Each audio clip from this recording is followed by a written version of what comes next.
Welcome to the Encore Audio Archives YouTube channel. I'm Taper Dave, and this is my channel. I've uploaded hundreds of talks here that I've recorded at meetings in West LA, and I've also recorded conventions starting in 2013. I've got a bunch of those up. And Walt and Mary Murray, the original owners of Encore Audio Archives, started the company in the 80s, and Walt recorded Joe and Charlie's and a bunch of stuff down in Vista, California. My sobriety date is June 20th of 1994. I hope you find something you like, so please like and subscribe to my channel and comment down below. If you want to hear something that I don't have or that you don't see, I'll see that I get it. Anyways, take care and have a great day if you want to. Now it is time to introduce our main speaker tonight. What's your name? Tina. Tina? Tina. Let's hear it for Tina. I'm sorry, it's not written down.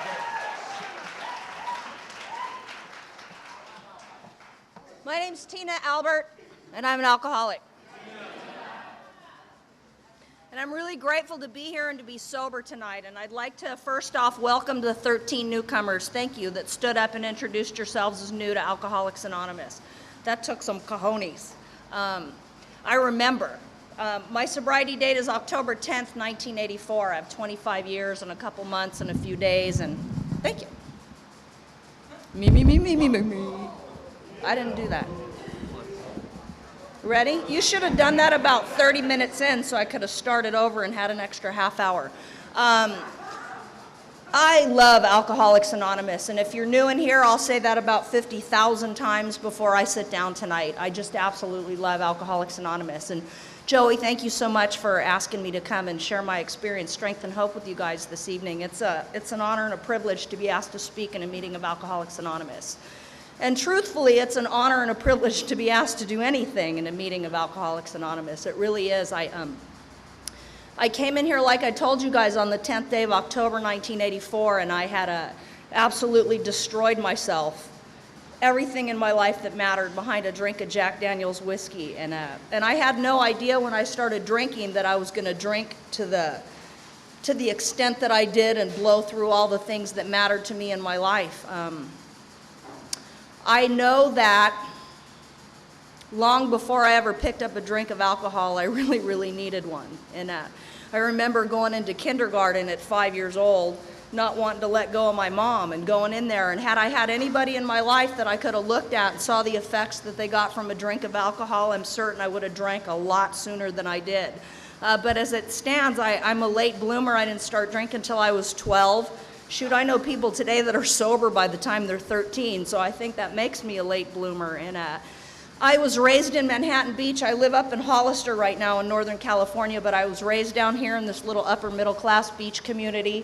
And I was the kind of kid that would sit around my dinner table and realize that my mom loved my brothers and sisters way more than she loved me. And I'm an only child, so there's just a little bit something wrong with the way that I think. And so I was raised in this little beach community, and I went to school in 7th grade, and I remember looking at all these little girls, and they were like 5 foot tall, they had long flowing blonde hair and these sparkling blue eyes, and they had these little surfer chick tans, and they were just absolutely perfect. They looked like prepubescent Pamela Andersons. And I was 5'8" in the 7th grade, and I had long, stringy red hair, buck teeth, and freckles. And I looked at them and saw Pamela Anderson. I looked in the mirror and saw Pippi Longstocking with rickets or something. I was sick, and I hated the way that I felt. And from the time that I could remember, I felt like I didn't fit in, and I didn't belong, and I wasn't a part of, and you guys were better than me. I wasn't good enough, smart enough, pretty enough. I didn't get good enough grades. My mom didn't make enough money. I didn't have a dad at home. There were just all of these things that made me different. And, you know, I remember going to school with these little girls, and we would go down to the beach, and they were all so tan, and I would get 3rd-degree sunburns when we had a full moon, and I would go down to the beach every single weekend with these people, and I would just scorch, kind of like I did last weekend. Some things never change. And I would just burn to a crisp, and we would go into gym class, and they would have these little lacy training bras and these little matching undies, and my training bra fit better when I put it on backwards, and I just was wrong in my own skin. And halfway through the 7th grade, I went to my friend Carrie's house, and she was my best friend. because her teeth were bigger than mine, and she made me feel good about myself. But we went to her house and we dove into this bottle of scotch, and I hated that stuff. It burnt all the way down, it burnt all the way back up, it burnt when it flew out my nose, and it was just the most vile, putrid, nasty stuff that I'd ever drank in my life. And I decided I wasn't going to drink anymore, and Carrie took a couple more swigs off that bottle, and her face got all glowy pink, and she wasn't worried about ditching school anymore, and so I wanted what she had, and I took a couple swigs off of that scotch bottle, and what happened for me was the promises in the big book of Alcoholics Anonymous came true for me that day, and I didn't even know what they were. And I could go right down the list, like I knew a new freedom and a new happiness, and I didn't regret the past nor wish to shut the door on it, and I mean all the way down to the bottom where it says I suddenly realized that scotch was doing for me what I couldn't do for myself. And then what happened was that 13th promise on that page in the big book that I haven't been able to find yet. I threw up all over Carrie's living room, and I vaguely remember little bits and pieces of that afternoon, but something so phenomenal happened for me when I took that drink of scotch that I was willing to do that forever. And I loved what happened to me. My sponsor talks a lot about if alcohol doesn't do something for you, kid, it'll never ever do anything to you. And booze did something so profound for me, I was willing to chase it, and I drank away everything that mattered to me in my life. And I was 20 years old when I got sober, and I drank myself into and out of Maricosta High School and Pacific Shores Continuation School and El Camino College. I drank myself out of every job that I ever had, every relationship that I ever had. I was one of those kids that would run away from home starting at about 14 or 15 years old, and I would be gone for a month or two at a time, and my little single mom would be sitting home wondering whether her only baby girl was dead or alive, and I really didn't care. You know, what happened after I took that drink on that day in 7th grade is my mom came banging on the door because I was ditching school, and we jumped out the back window, and at this particular time in my life I was doing the Pippi Goes Chola phase, so I had this red hair that was like woof, and these black slippers and these polo shirts and these dicky pants, and I was running all over Redondo Beach scribbling La Flaca R13 all over the wall in pencil. Really hoping you guys didn't figure out who La Flaca was, but I put a chain around my neck, I stole a butcher knife out of the kitchen drawer, I stole a bike, and I took my friend's 9-year-old brother and I ran away from home. Because I was drunk and I had blacked out bits and pieces of the afternoon. I was really sick. I knew I couldn't go home, and I got one of those keen alcoholic ideas that I was so famous for, and off we went. And I think what we were going to do was go up to the Angeles Crest Highway and break into one of your summer cabins and like live off the land or something. I had just read this book, The Other Side of the Mountain, and it seemed like just a great idea. And then about 11 o'clock at night, I had pedaled us all the way to East LA. And I didn't fit in, and I didn't belong, and I didn't feel like I was a part of, and Sean was crying, and it was cold, we didn't have any money, and I was tired. And so I called the police on myself for the first and only time in my life, and my mom came and picked me up and took me home, and she was devastated. And it was my first drink, and I got in trouble, I blacked out, I threw up, I got somebody else in trouble with me, I lost the ability to make a rational decision, and halfway home with her friend driving, cussing and hitting me in the back seat, I was feeling horrible, like looking at my mom, snotting all over the window, thinking like, oh my God, I did that to my mom. And about halfway from East LA to Manhattan Beach, I put my little 12-year-old hands on my hip, and I got that little bobblehead thing going on that kind of like was thematic throughout my life. And I started thinking like, what? Really? I mean, come on, woman, what? You're exaggerating just a little bit. I've only been gone for a day. Here I am now. No, like, big catastrophe happened. Like, just calm down. And what I needed was for somebody to snatch me up that next morning and explain to me why I shouldn't do that every single day for the rest of my life. Because I absolutely love the effect that I got from that drink of alcohol. And Dr. Silkworth talks about that in the big book of Alcoholics Anonymous. And he talks about that feeling of restlessness and irritability and discontent that's gone after we take a couple of drinks. And I didn't have those words when I was 12 years old and diving into that scotch bottle, but oh my goodness, I have them now. I love the big book and the doctor's opinion in Alcoholics Anonymous. And I'd say it's my favorite chapter, but I say that about all of them, except for like to the wives and the employer. But I love our literature, and more than anything, I love Alcoholics Anonymous. I drank myself into and out of that high school, and I got this bitchin' job when I was 17 years old. It was real technical. I was the drive-through technician. at the Burger King on Artesia Boulevard, and I turned around one day. I was working the drive-through window when there was a United States Marine standing at the cash register waiting to order his lunch, and I forgot to tell you I love men in uniform, and I love Cub Scouts, and then I love football players, and now I love me this Marine. And so I gave him my phone number, and he called me every single day, and I found out really quickly that he was a Marine Corps recruiter. And their sole duty is to recruit you into the United States Marine Corps, and I didn't know that. Didn't know that. And so he would call and call and call, and I went down to the office and I took his little pretest thingy and I spun this really huge tale of woe about how come I was quitting high school and working at Burger King to supplement my poor single mother's income so she didn't lose her house in Manhattan Beach. All lies, all lies. And I found out really quickly that Sergeant Dale Starkey had no intention whatsoever of recruiting me into his United States Marine Corps, but took me next door to the Navy office, and in December of 1981, I found myself getting off this bus in Orlando, Florida, in Navy boot camp, and they were screaming at me, and I knew there was a really big mistake that had been made, and I couldn't talk my way out of boot camp. I had my first non-judicial punishment for drinking on duty. I drank during my work week in boot camp. I met the commanding officer, and he almost kicked me out of boot camp, and he took pity on me. He let me stay, and they sent me off to my A school, which was Pensacola, Florida. I had my second non-judicial punishment, met the commanding officer at about 5 months enlisted, halfway through my school. And the funny thing was, as I was in school to be a cryptologic technician, I was in naval intelligence, and they're running all over my neighborhood giving me the security clearances, and I'm drinking before I go to school and drinking on my lunch break and drinking on duty and leaving base on the weekend when I'm not supposed to, and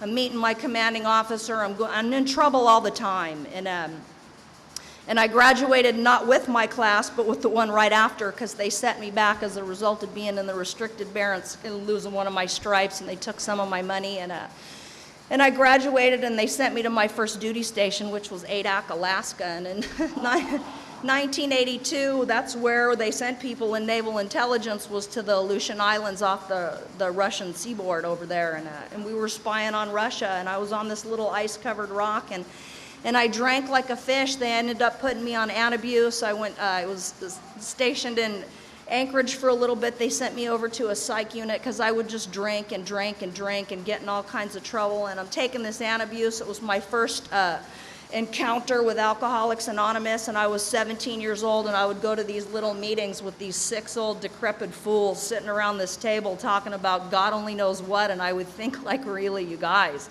Like, look at me, I'm 17 years old, I'm secretary to the commanding officer of the Naval Security Group. More security clearances than you do. I cannot be an alcoholic. And they would ask me these funky little questions in those A&A meetings, like, do you ever have complete memory lapses as a result of your drinking? And I would think, like, everybody does that. That's just drinking, you know what I mean? And they would say, then everybody you know is an alcoholic, and I was certain that you guys were just stupid up in here, you know what I mean? And so I was sent to this psychiatric unit. I spent 21 days in the nut ward in Anchorage, because the first time you drink on antabuse, the Navy kind of thinks that's a peculiar mental twist, and second time you drink on antabuse, they think it's grave emotional and mental disorders. And so I went for this 72-hour evaluation, and 3 weeks later, fully observed, and having convinced everybody that I didn't think I was an agent of Jesus Christ or whatever, they sent me back to Adak with a recommendation that I be separated. And my commanding officer gave me one more chance, and he sent me to rehab in Philly. Woohoo! And I was at the Naval Regional Medical Center in Philadelphia, and I was there for 21 days. I drank at a Phillies game on antabuse for the 3rd time, spray puked 5 rows of Philly Stadium, and was quickly sent home from that hospital and discharged from the military for chronic alcoholism. And I was 18 years old when I got out of there, and I couldn't figure out, you know what I mean? I just didn't get it. I would be in that rehab, and these counselors would, not the counselors, but the little Navy corpsmen, the 3rd-class petty officers, they'd be saying stuff like, we want to talk to you about the relationship with your mom and the resentment that you have because you had no father at home, and what about all these relationships you're having with these funky little sailor men? And I'm thinking, like, what do you guys want from me? I just didn't understand. And then they would tell me just the most bizarre thing, like, you have a problem with alcohol. And I don't know about you guys, but anytime anybody ever tells me that I have a problem with alcohol, I'm absolutely certain that you just don't get it.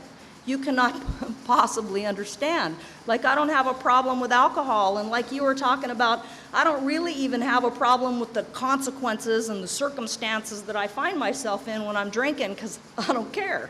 The problem is that you have a problem with it, and so they would tell me, like, you have this problem with alcohol, and I would think, like, my sponsor talks about it, he describes it perfectly. He says my problem starts for me about 48 to 72 hours away from my last drink. And what I find myself is this intolerable situation called physically sober. And I don't know about you guys, but when I'm 2 and 3 and 4 days away from my last drink, I get this knot right in the center of my gut, and I can't freaking breathe. You know what I mean? I look out at a room full of people like you guys, and I just want to hide behind the curtain, and I want to go throw up. And I think if you guys knew what I was going to say, Joey never would have asked me to come here. Actually, John gave him my phone number, and you'll notice he's not here, so that should have been a clue.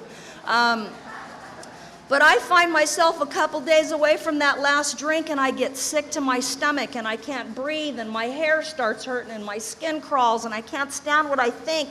And more than anything, I feel so guilty and so ashamed. I hate myself for the things that I've done. And what happens is I find myself in that situation, and the only thing that I know that takes that away is a couple shots of Jack Daniel's whiskey. And I don't know about you guys, but it worked perfectly for me for a long time.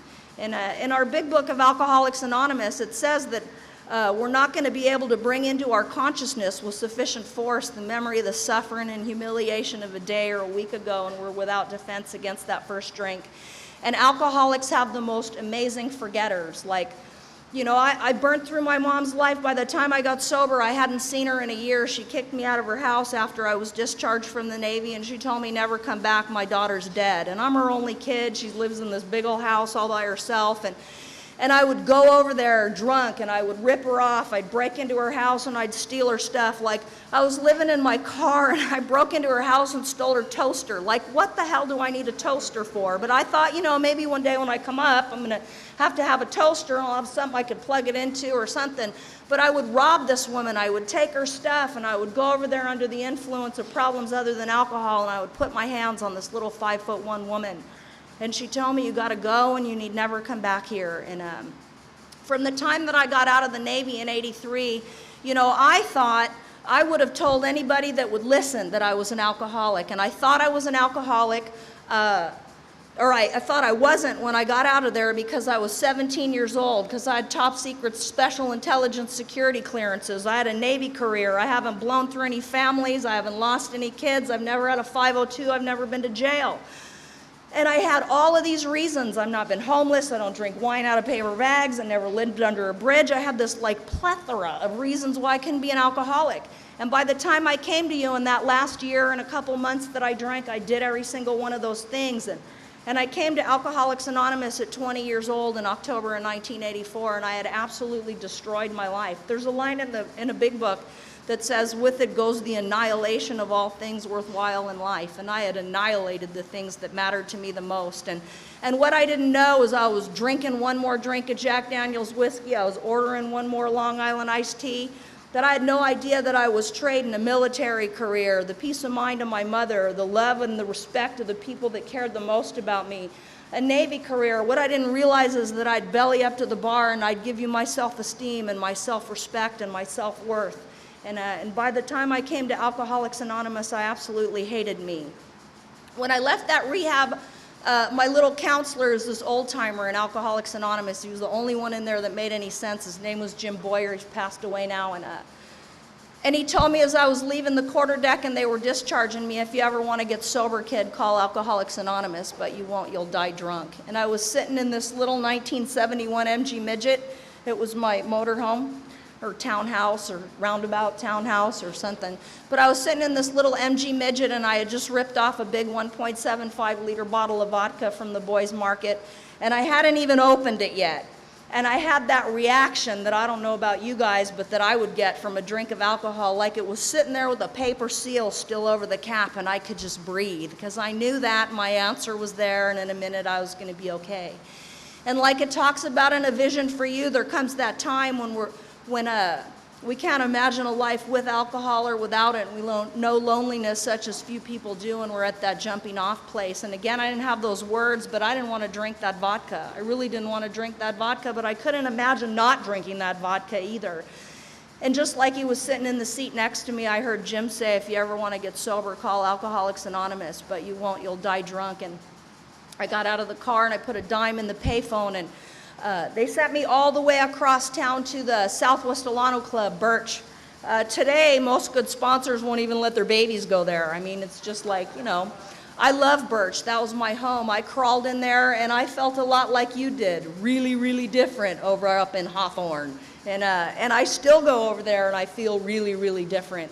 And then by the same token, I don't at all, because that's my home and that's where I got sober, and those people saved my life. And you talked about that too, that camaraderie that we get in here, where that, I don't know about that whole non-judgmental thing, but that unconditional love. You know, I walked into Alcoholics Anonymous foul. Oh my God, I was a wreck. I weighed 120 sucked up pounds, was 20 years old. I had been living in my car for a long time, and I had just a little tinge of yellow going on because I was suffering from what now is chronic active hepatitis C, but back then they just called it non-A, non-B, non-specific because they didn't know what C was. And so I was sick, my liver was sick, and I stunk really bad. I had that kind of stench going on that takes a good month to get out of your pores. You can't just like take a shower and spritz a little bit and have it go away. And I had this shirt that I bought at the Salvation Army for $1 that smelled really, really bad, and these pants that were way too tight with a big hole right in the butt end. So I would walk in and all these decrepit old fools would go. Instead of looking in my face, because I couldn't make eye contact with anybody. I felt so lowly, I absolutely hated myself, and I couldn't look you in the eye. And I think that's one of the most, that's not one of the most profound gifts, that's a lie, but it's absolutely a profound gift that I get from the Fellowship of Alcoholics Anonymous, to be able to walk in and be no better and no worse, and one in many, and be able to make eye contact and shake somebody's hand and know that we have this common deal going on in here, that as long as we're alcoholic, it doesn't matter what we drank, it doesn't matter how much we drank, what matters is what happens to us when we drink. And as long as we're alcoholic, we can come in here and we can meet on that one little tiny common thread, and from that everything else grows, and I love that about AA. But I came into this meeting, and it was a 5:30 meeting, and they drove me all the way from the beach area over to Hawthorne, and I walked into this Wednesday 5:30 meeting. I sat right in the front. I started copying the steps down on a piece of paper, and this woman came up and grabbed my paper and scribbled across the front. Having admitted to our innermost selves that we're real alcoholics, this is the first step in recovery. And I wanted to punch that woman. She like invaded my personal space, and she took my paper, and she just really pissed me off. And you know, that meeting was different than it was today. There were probably 70 people in there. They all ranged in age from about 86 to 143. They all got sober with frickin' Moses, you know what I mean? Like, he parted the Red Sea and they walked into Alcoholics Anonymous, and there they stayed like forever and ever and ever and ever. And they said stupid stuff to me like, kid, you never have to pick up another drink for the rest of your life, 24 hours at a time. And I would think, well, Christ, you only have 3 days left, so that's gonna be really easy for you guys. But I am young. You guys don't get it. Like, how am I going to stay sober the rest of my freaking life? And you guys tell me that I should get a sponsor, and that the men work with the men and the women work with the women, and the men will pat your ass and the women will save it. I felt like pat my butt and save my butt. So I asked Paul Matson to sponsor me, because he was this funky old eclectic hippie. He was about 65 years old. I loved that man. He had long gray hair, and he wore these bandanas and these black glasses that he would push way down on his nose, and all this turquoise and onyx jewelry, and he would lean over the podium and he would say, "Rarely have we seen a person fail," and he would stare holes right through me. And I thought, like, you know, he's loving, and I'm going to be able to, if he gets up on me, I could cry a little bit, and he'll back up off me and be nice to me, because I'm just like this little young thing, right? And so I asked him to sponsor me, and he stuck his foot straight up my butt. It didn't come out for 2 solid years, like I was wrong on every single occasion. Sorry to interrupt your viewing. Taper Dave here. Just wanted to take a second to ask you to like and subscribe to my channel. Let me know if you like what you're listening. I've got some very good talks here, and this one's a great one. Just curious, do you think this is better than Zoom? Tell me what you think. And he was one of those kind of sponsors. One of my favorite steps is the one that we're on in month 7 in our Daily Reflections book. It's on step 7. And one of my favorite lines in step 7 is that it's through repeated humiliations that we begin to learn something of humility. And I think Paul took that like his personal conquest in life, to humiliate me so that I would learn something about humility. And I would get up to the podium and I would walk up to share something profound when I had like a week or whatever. And you know, we're profound when we have a week. And I would say, my name's Tina and I'm an alcoholic. And he would majestically arise from his seat in the front row and say, that's all you know. Sit down now. And everybody would clap and high-five him after the meeting, thumbs up, wink, wink thing. And I would just seethe, and I would sit in my chair and I would hate him. And I had a 30 days sober, and I had invited people from all over the Bay Area to come see me take my 30-day chip. I was so full of myself. And I got up to the podium. I said, my name's Tina, and I'm an alcoholic. He started doing that sponsor wiggle thing, which was always my cue to talk really fast because he's getting ready to make me shut up. And I said, I'd like to thank you all for this last 30 days, and up he got again. You're finished now. And down from the podium I went. And that man in the first couple years that I was sober taught me everything that I needed to know about how to stay sober in Alcoholics Anonymous. And he taught me, I told him, how long do I have to come to your silly little A&A meetings? And he said, every single day for the rest of your pathetic life. And then he died before he could rescind the order. And so 25 and a half years, I still come to meetings every single day. I was at one this morning. I come to one so I could stay sober and help another alcoholic. Come to another one because it's my hobby. And I love this deal. You know what? I have this rich, full, amazing life. And what I found out when I was new in here was that I could have anything I wanted to have, and I could be anything I wanted to be. I could do anything that I wanted to do if I just stayed in here with you guys one day at a time, and I had no idea. You know, Paul took me through the steps of Alcoholics Anonymous, and I didn't do those things because I thought they were going to work, because I thought they were a good idea. I did those things because Paul Mattson told me to, and because I wanted him to look at me. I wanted one person to look at me in my eyeballs and say, good job, kid, I'm proud of you. And I got that from that old man. He taught me how to serve Alcoholics Anonymous by making me get his coffee.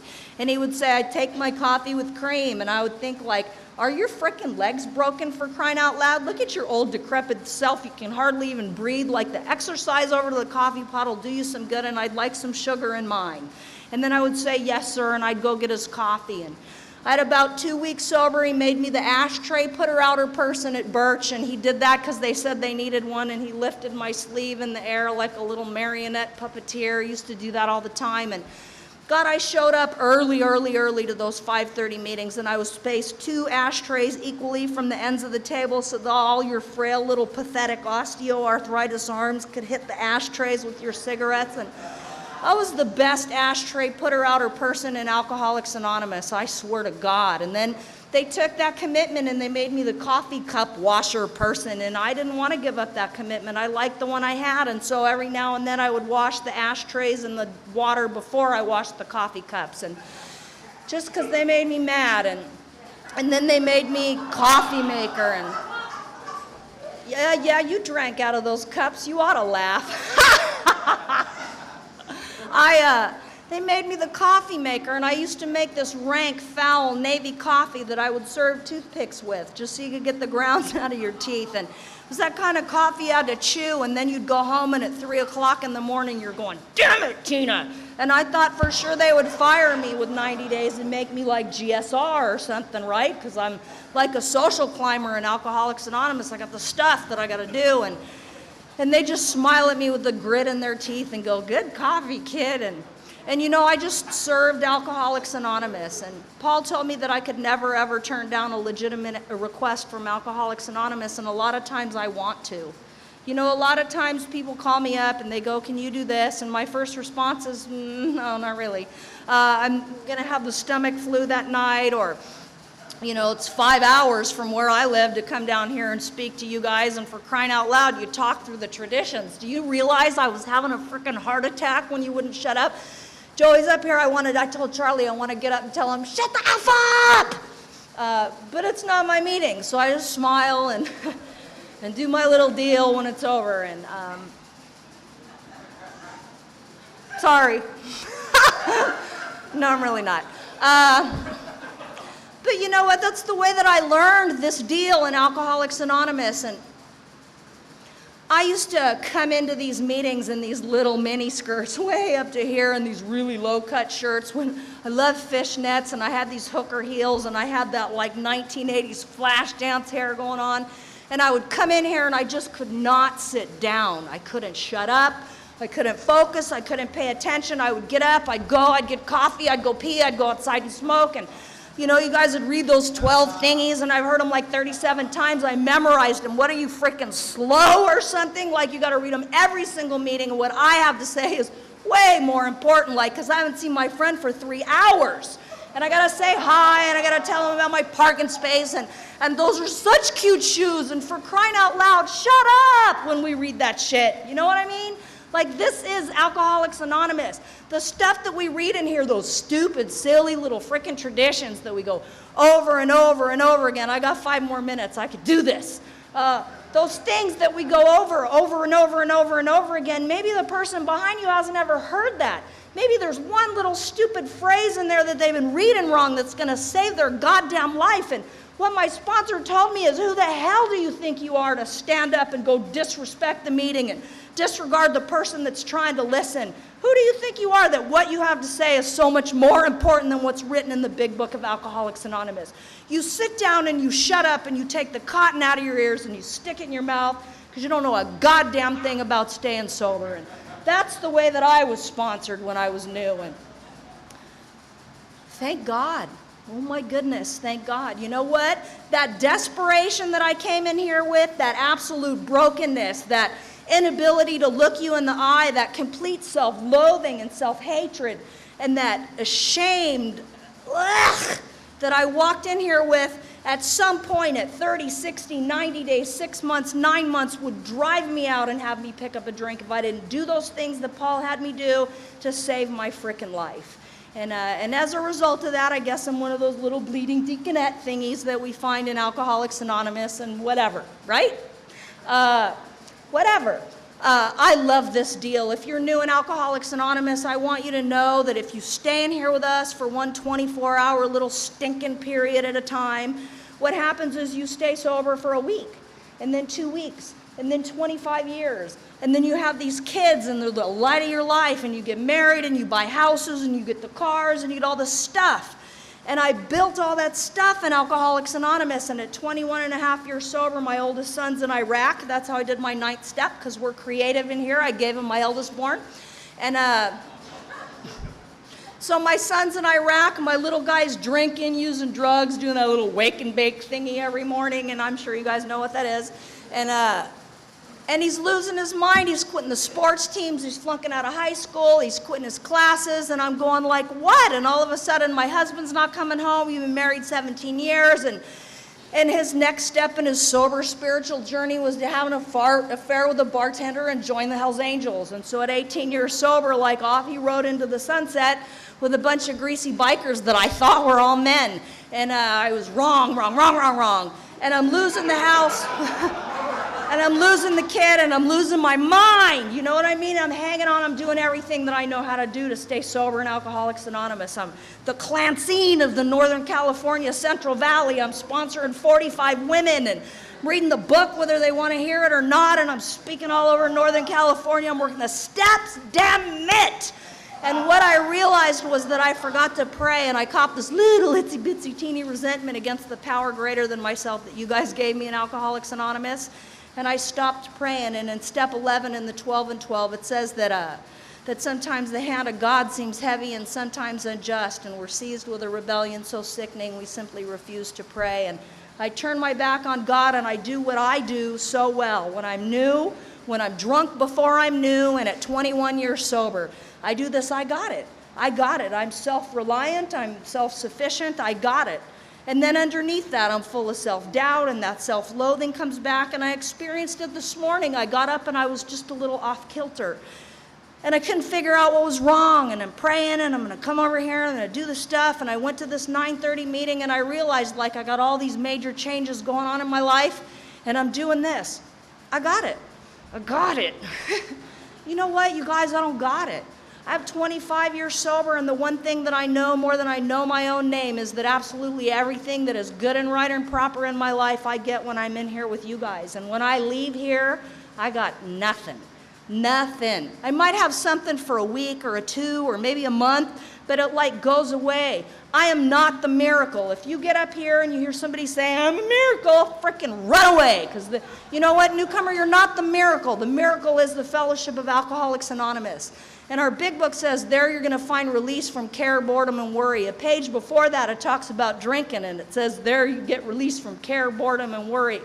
Mr. Non-Repetitive Bill Wilson said the same thing 2 pages in a row. What I get from a drink of alcohol, I'm now going to get from you guys. The problem is that I get it from you a lot slower. Wouldn't it be great if we got what we needed in a meeting of Alcoholics Anonymous as fast as that Long Island iced tea worked? Oh my goodness. That we wouldn't have a room to have this meeting. If you're new in here, stay in Alcoholics Anonymous. I have this rich, full, amazing life as a result of being in here with you guys. And what I know is this, I'm going to close with this. I was on this cruise on the night of my 13th birthday. It was phenomenal. I was married to the man of my dreams. And I got these 2 little kids at home that I love more than life itself. They're like honor roll, star quarterback, going in the Navy, Special Forces, kids. And I'm on this cruise with my sponsor. It's the night of my 13th birthday. I just had dinner with the captain. And I'm dressed up in this formal gown. I got my hair all made up, and I look pretty. And I don't know about you guys. I don't say that too often about myself. But I think I looked good. I felt beautiful. And I was standing on the deck of the ship about 1 o'clock in the morning. I was right in the middle of another 6th and 7th step. I had just finished another inventory and gone over it with my sponsor. And I'm standing on the deck of the ship, and I have this list of character defects that's like satanic, that I think I am.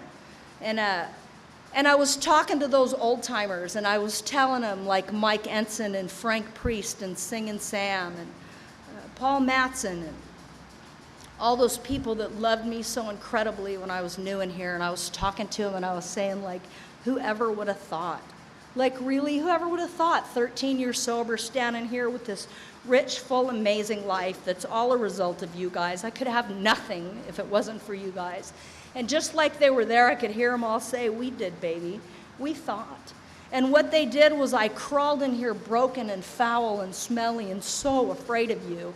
And you looked at me and you saw a daughter, and you saw a mother, and you saw a wife, and you saw a sober member of Alcoholics Anonymous. You saw a sponsor and a sponsee, and somebody that could hold her head up with dignity and make eye contact with another human being that felt okay about who she was, like they thought. And I realized that they loved me so incredibly when I was new in here that somewhere in that first year I couldn't imagine ever going anywhere else and leaving them. And then what I realized in that next moment is it wasn't so much them, it was this God in Alcoholics Anonymous that you guys gave me that loved me through you guys. If you're new in here, I hope you stay. I hope alcohol's just absolutely whooped your butt, and I hope you find just a little tiny thimbleful of what I've had in here, because if you do, you'll never ever want to leave. Thank you so much for having me.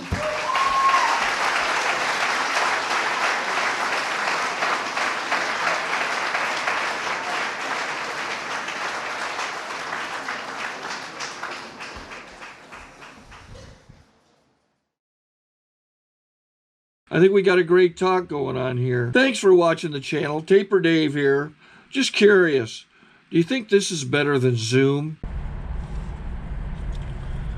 Okay, this is how I prepare my drone for launching.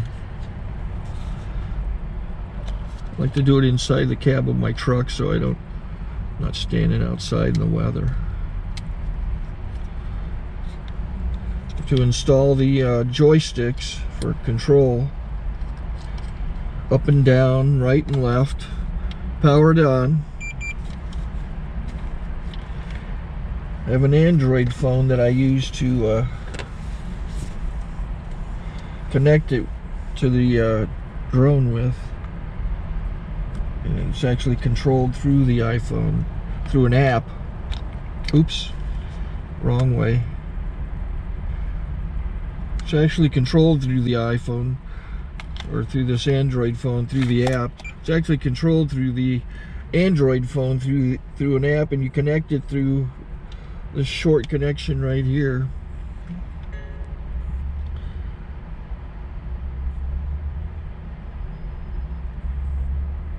Remote control connected.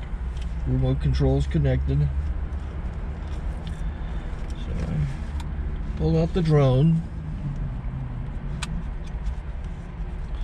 I have to extend the legs. Long legs extended first, then the short legs. Remove the gimbal protector. Set that aside, then power it on one short burst and one long burst.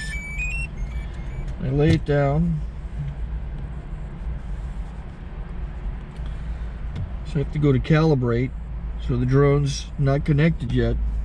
It shows you here as this drone gets disconnected, even though the remote's powered on. So the drone has to establish it's connected. So I go into the app to calibration mode. First I'll calibrate the remote controller. Start calibration. Out, in, oop, out, in, up, down, and then this little wheel is to control the gimbal. So it's calibrated. Go to gimbal calibration, start calibration, and then it calibrates the gimbal. I don't know if that shows up. The gimbal's moving all over the place. Changes, you can see it on the video. And I'm calibrated to take off. It's acquired 7 satellites at the moment. There are 26 satellites up in the sky, which it has to acquire before you can take off. So it's connected. It's got enough satellites. This is white. I can go to press this little arrow button, swipe right to take off, and it would start the motors if I slid this to the right, but I'll wait till I get outside. Don't want to do it inside.